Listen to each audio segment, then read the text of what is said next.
Hello future coders, welcome back to Takla coder. और आज हमें चैप्टर 4 में हमारी बिगिनर टू लेकर एडवांस कोडर वाली प्लेलिस्ट की। सो इस पर्टिकुलर सीरीज़ में हम बात करने वाले हैं कि कैसे एक्चुअली हम कोडिंग स्टार्ट करेंगे, कैसे इंटायर चीज़ सीखेंगे। तो इसके चैप्टर 4 में आज हम बात करने वाले हैं लूप्स के कॉन्सेप्ट की, कि एक्चुअली लूप्स क्या होते हैं, कैसे वर्क करते हैं एक्चुअली C++ में। तो अब मैं आपको बता दूँ 3 टाइप के लूप होते हैं एक्चुअली C++ में। फॉर लूप होता है, वाइल लूप होता है एंड डू वाइल लूप होता है। एंड यहाँ पे एडवांस में अगर आप जाएँ STL लाइब्रेरी के बारे में अगर आप पढ़ेंगे C++ की, तो वहाँ फॉर ईच लूप के बारे में भी सुनेंगे। सो आज मैं आपको समझाने वाला हूँ for loop, while loop and do while loop. तो स्टार्ट करते हैं।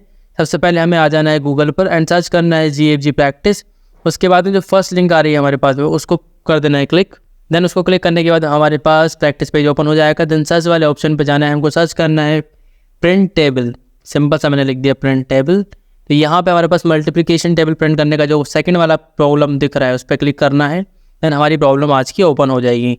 सो सिंपली इसको पहले हम पढ़ लेते हैं प्रॉब्लम स्टेटमेंट, देन एग्जांपल समझेंगे जैसे कि हम हर वीडियो में करते हैं। तो सिंपल में पढ़ लेते हैं इसको। Create the multiplication table of given number n and return the table as an array. ठीक है, एक n नंबर हमारे पास फंक्शन में आने वाला है। राइट साइड में कोड एडिटर पर अगर आपको दिख रहा हो तो दिख रहा होगा कि वेक्टर इंट करके हमें कुछ रिटर्न करना है। गेट टेबल नाम का फंक्शन है, इसके अंदर एक पैरामीटर है int n।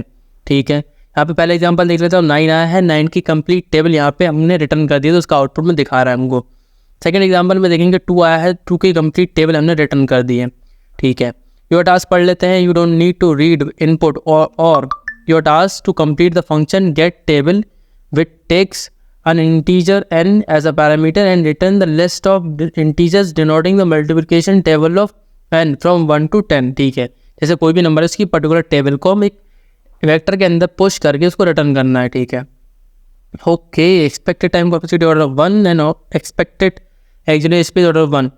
This particular thing, मैं इस पर्टिकुलर चीज़ के बारे में आपको पहले ही समझा चुका हूँ कि expected time complexity, expected space complexity, ये दोनों चीज़ें एक्चुअल में कैसे वर्क करती है ऑनलाइन कोडिंग प्लेटफॉर्म पर। तो ऑर्डर 1 में तो पॉसिबल है ही नहीं, क्योंकि 10 टाइम तो आपको लूप लगाना ही पड़ेगा ना, अगर आपको वो देना है तो कंस्ट्रेंट में हम इससे आइडेंटिफाई करते हैं कि ऑर्डर ऑफ 1 का मतलब क्या है। एक्चुअली कंस्ट्रेंट ही हमको बता रहे होते हैं। अब n की वैल्यू का 10⁻6, तो 10⁻6 तक के ऑपरेशन जो हम परफॉर्म करने वाले हैं वो हमारे एक्चुअली स्पेस ऑर्डर ऑफ 1 के अंदर आ जाएंगे आराम से। सो राइट साइड में आप कोड एडिटर पे आ जाते हैं। सबसे पहले आपको सिखाता हूँ, वेक्टर तो हमने पहले ही पढ़ा हुआ। ठीक है, वेक्टर इंट मैं सिंपल सा ऐसे बना लेता हूँ। इसको मान लो डायनेमिक एरे नाम दे दिया मैंने इसको। ये डायनेमिक एरे, इसके अंदर जितनी आप वैल्यूज रखते जाओगे और रखाती जाएंगी। ठीक है, सिंपल से मैंने बना दिया वेक्टर एरे बना दिया मैंने। इसका सिंटैक्स ये होता है। ठीक है, उसके बाद हमें लूप लगाना है। पहले मैं सिखाता हूँ फॉर लूप।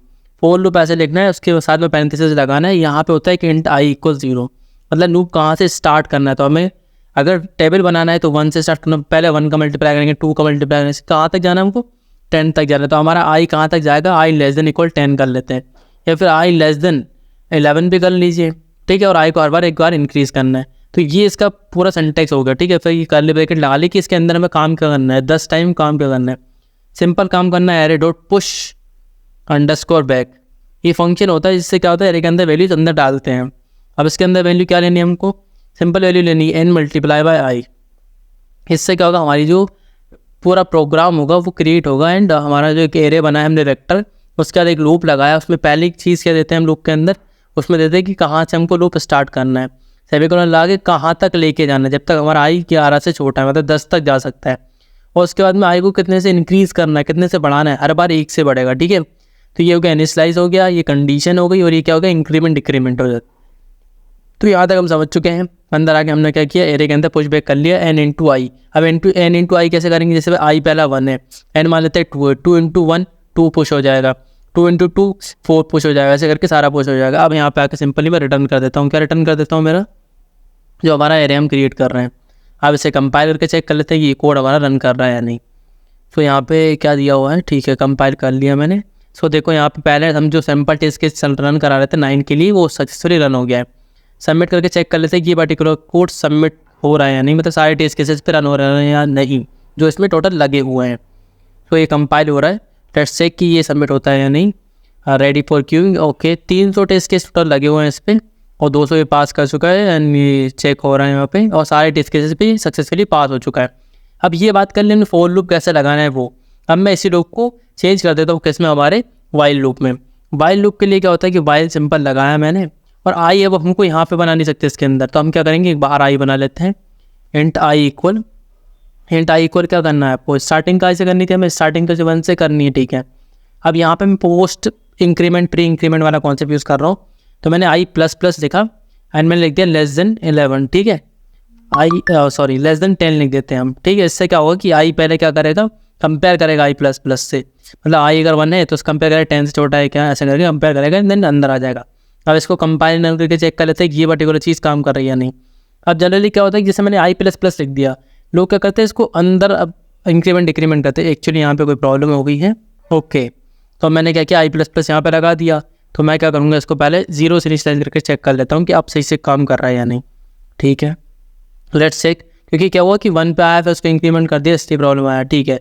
तो आउटपुट सेम आ रहा है। अब इसे सबमिट करके चेक कर लेते हैं कि हमारा ये वाइल लूप वर्क कर रहा है या नहीं। ये मैंने आपको वाइल लूप भी सिखा दिया, पहले मैंने बताया था फॉर लूप कैसे यूज़ करेंगे, और वाइल बता दिया वाइल कैसे यूज़ करना है। यहाँ पे एक चीज़ चेंज करते हैं, जनरली लोग कैसे यूज़ करते हैं, इसको 1 से इनिशियलाइज करके आई को यहाँ पे चेक कर लिया और अंदर आए, इसके बाद में आई को इंक्रीमेंट कर दिया। एक तरीका ये भी हो सकता है जो जनरली लोग यूज़ करते हैं, ठीक है। तो ये भी 100% वर्क करने वाला है। कंपाइल कर लिया मैंने इसको, आप चेक कर सकते हैं ये भी परफेक्टली वर्क कर रहा है, ओके। यहाँ पे लेस देन ये 11 कर देता हूँ मैं इसको एंड सबमिट करके ट्राई कर लेता हूँ कि ये पर्टिकुलर ये वाला तरीका भी काम कर रहा है या नहीं वाइल लूप का, तो जनरली हम लोग यूज़ करते हैं। सो हमारा कोड रन हो रहा है सारे टेस्ट केसेस पे, तो ये भी पास हो रहा है। अब बात करता हूँ डू वाइल की। डू वाइल में क्या होता है, एक्चुअली यहाँ पे हमें सिर्फ डू लिखना है, ठीक है। ये हो गया डू, काम क्या करना है तो वो हो गया। उसके बाद में यहाँ पे एक वाइल वाली कंडीशन लगाते हैं, उसको बोलते हैं do while. I less than equal 10 लिख लेता हूँ, मान लेते हैं, ठीक है।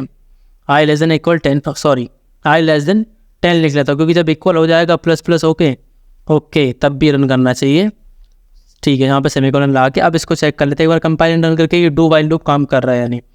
सिंपल, आपने फोर का जो सिंटैक्स है वो देख लिया, वाइल का देख लिया, एंड डू वाइल भी देखिए, यहाँ पे परफेक्टली रन कर रहा है सिंपल टेस्ट केस पे। अब सबमिट करके ट्राई कर लेते हैं कि ये पर्टिकुलर डू वाइल वाला जो हमारा लूप है वो सक्सेसफुली रन कर रहा है या नहीं। सो ये भी 100% सारे टेस्ट केसेस पे चल रहा है। तो इस वीडियो के लिए इतना ही। आगे मैं आपको और भी कोर्स करके सिखाने वाला हूँ कि कैसे इंटायरली चीज़ें वर्क करती है। अभी तक हम इनपुट आउटपुट उसके बाद मैनिफेस्ट कंडीशन सीख चुके हैं, स्विच केस भी हमने सीख लिया। अभी हमारा नेक्स्ट सीरीज था चैप्टर 4, जिसमें हमने देखा कि एक्चुअली लूप कैसे वर्क करते हैं, हमें कोई भी इटरेटिव टास्क करवाना है तो कैसे करवाएंगे। ये चीज़ें आपने सीख ली। एंड मैंने रिकर्जन के ऊपर भी ऑलरेडी वीडियो बना रखी है कि आप रिकर्जन से कैसे चीज़ें कर सकते हैं, जो चीज़ें हम लूप से कर रहे हैं, तो आप वो भी वॉच कर सकते हैं। सो इस वीडियो के लिए इतना ही। Thank you so much. मिलते हैं नेक्स्ट वीडियो में, और हमारे नेक्स्ट पार्ट में जो है हमारा चैप्टर 4, उसमें हम आगे कंटिन्यू बात करेंगे कि कैसे और कुछ सीख सकते हैं और कैसे इंप्रूवमेंट करेंगे, क्या हमारा नया टॉपिक होने वाला है। So once again thank you so much.